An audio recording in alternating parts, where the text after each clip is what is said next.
한종현입니다.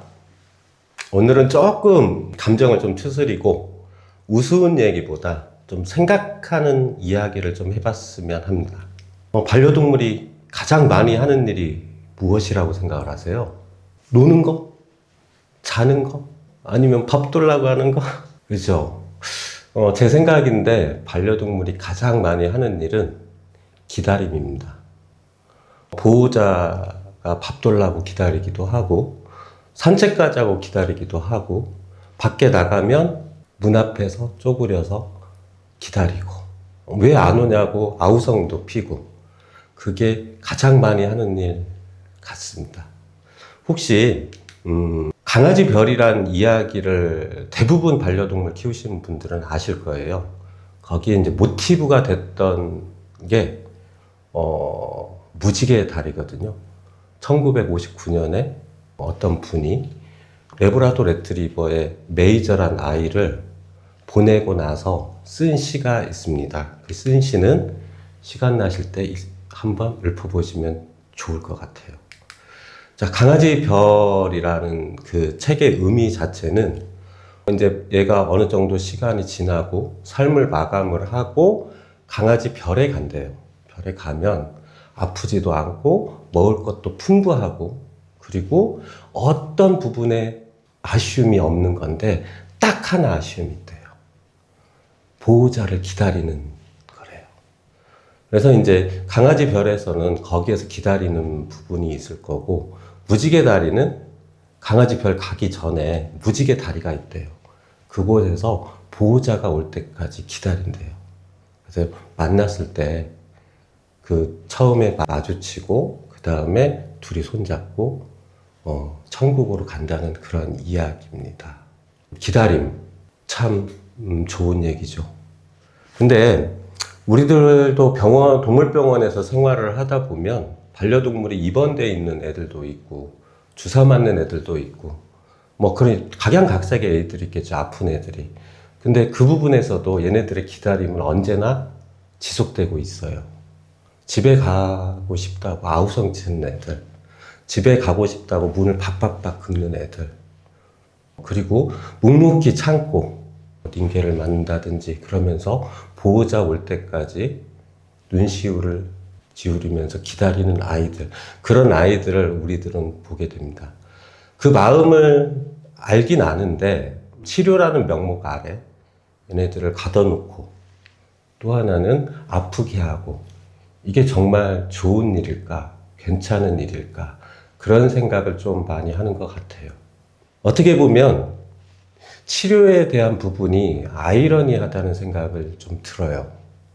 아픈 애가 왔고요. 보호자는 불안을 가지고 병원에 방문을 하게 돼요. 마음 자체가 다 가라앉힌 마음이죠. 치료를 하기 위해서 오는 건데 동물병원에서 치료하는 거는 주사를 맞는 것도 어쩌면 아픔이잖아요. 수술을 하는 것도 어쩌면 아픔이잖아요. 그리고 주사를 맞기 위해서 아픈 애를 안고 보정하는 일도 아픔이거든요. 그래서 동물병원 선생님들한테 그런 얘기를 해요. 이 병원에서 일을 하는 일은 좋은 일은 아니다. 대신 힘든 일이다. 왜 힘들까?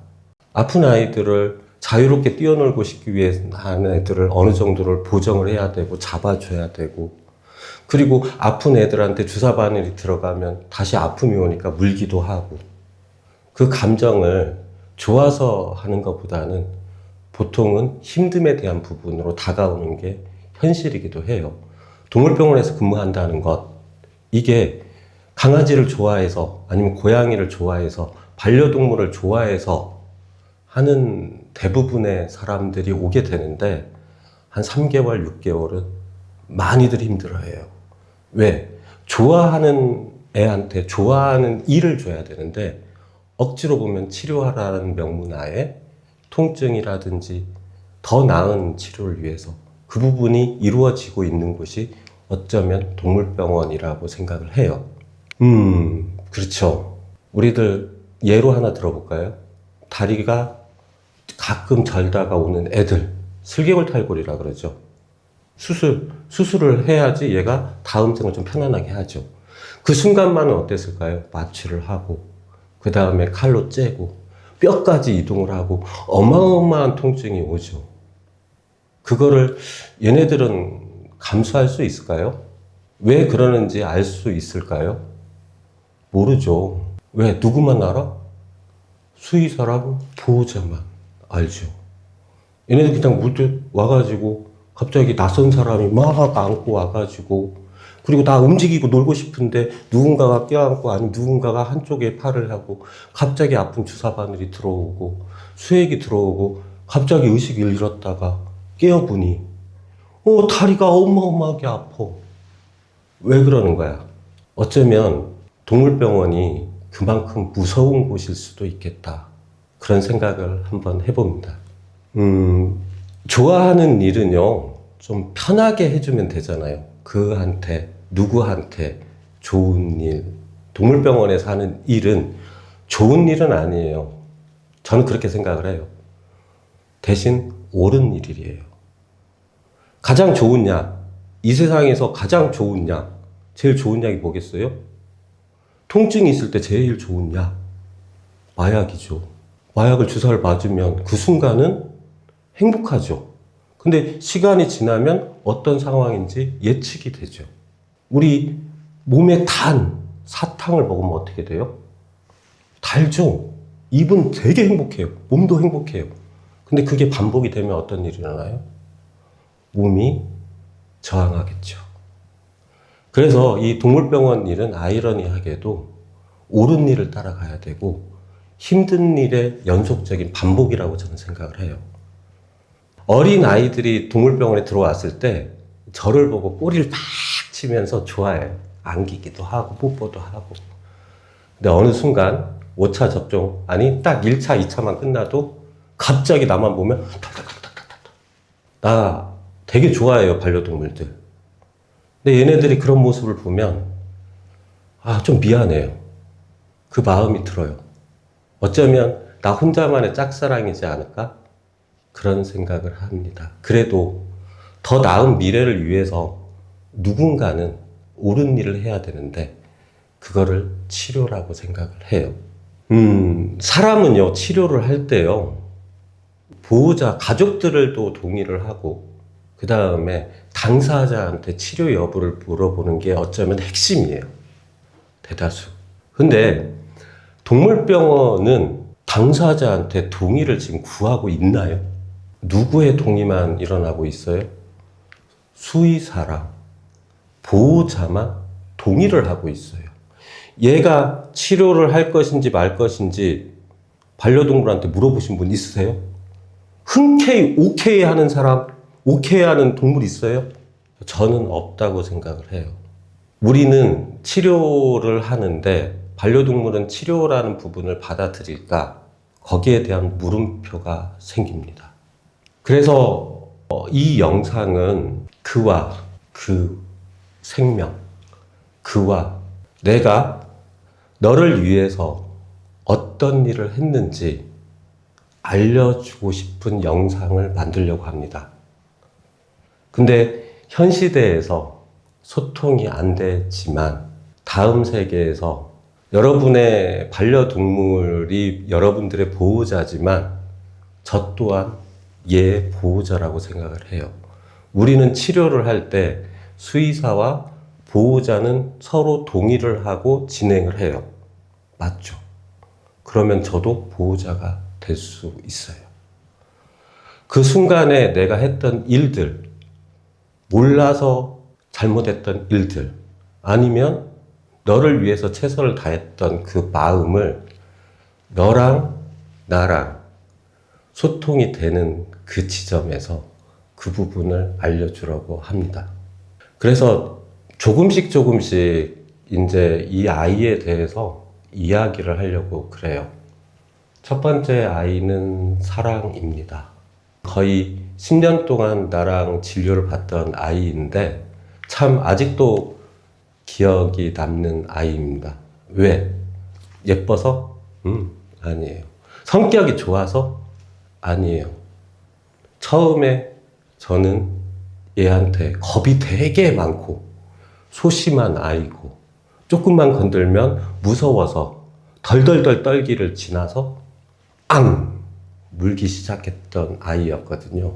근데 제 마음을 알아준 때가 있어요. 어느 순간 제 품에 안깁니다. 시간이 가면 갈수록 과한 사랑의 표현을 하지는 않지만 그래도 저한테 마음을 열어줬던 아이라 많은 기억이 남는 아이입니다. 이 아이에 대한 기록을 가지고 조금씩 어떻게 했는지 저의 마음을 가기 전에 저도 언젠가 만나겠죠. 만나는 그 시점에 이 부분을 얘기하려 합니다. 거기에 떠나서 우리 의학은 두 가지 부분을 많이 나눠요. 예전에는 저희가 이제 서양 의학을 공부를 하면서 그런 얘기를 했거든요. 어떤 질병이 왔을 때 어떤 질병이다, 어떻게 치료를 한다, 이런 통계적인 부분의 논문이나 실험으로 나왔던 부분들이 많아요. 그 부분을 치료를 하는 게 evidence-based medicine이라 그래요.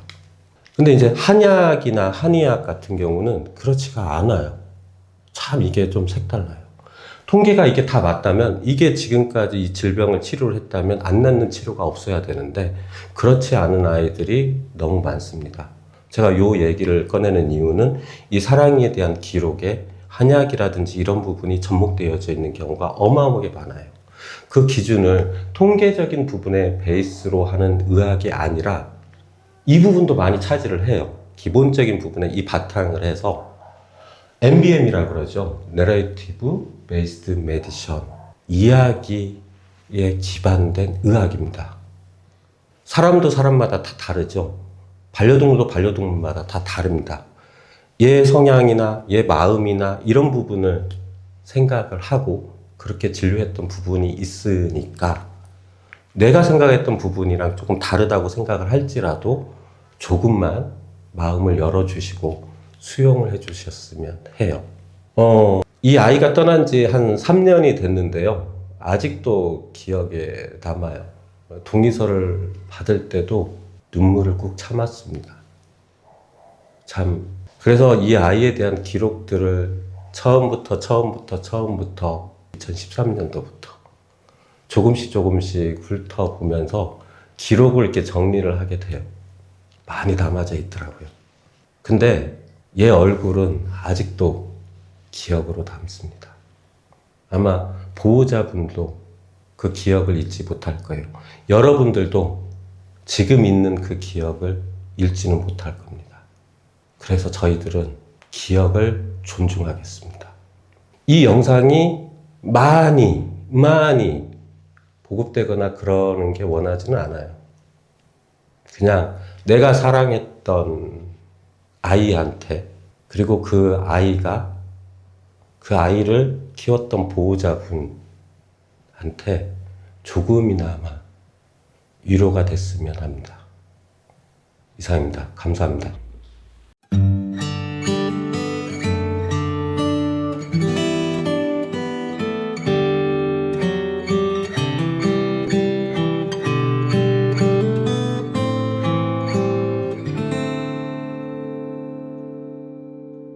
될 수 있다면 나도 널 보고 싶다고 전해주고 싶지만 어쩔 수 없는 걸 알아. 하지만 이렇게 멀리서 너를 지켜보고 있으면 너와 함께한 추억에 웃곤 해. 참 미안해 내가 너의 곁에서 오래 남아주지 못해서 내 멋대로 널 떠나간 날 용서해 주겠니? 그 짧은 기억 속에 네가 있어서 참 행복했어. 꿈이라도 좋을 만큼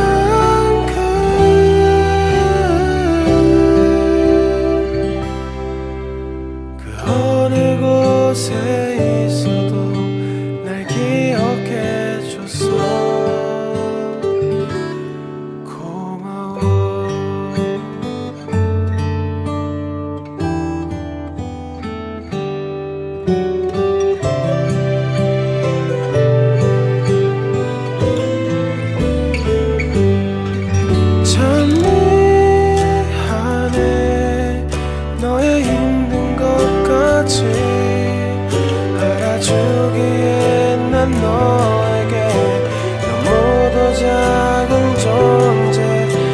있었던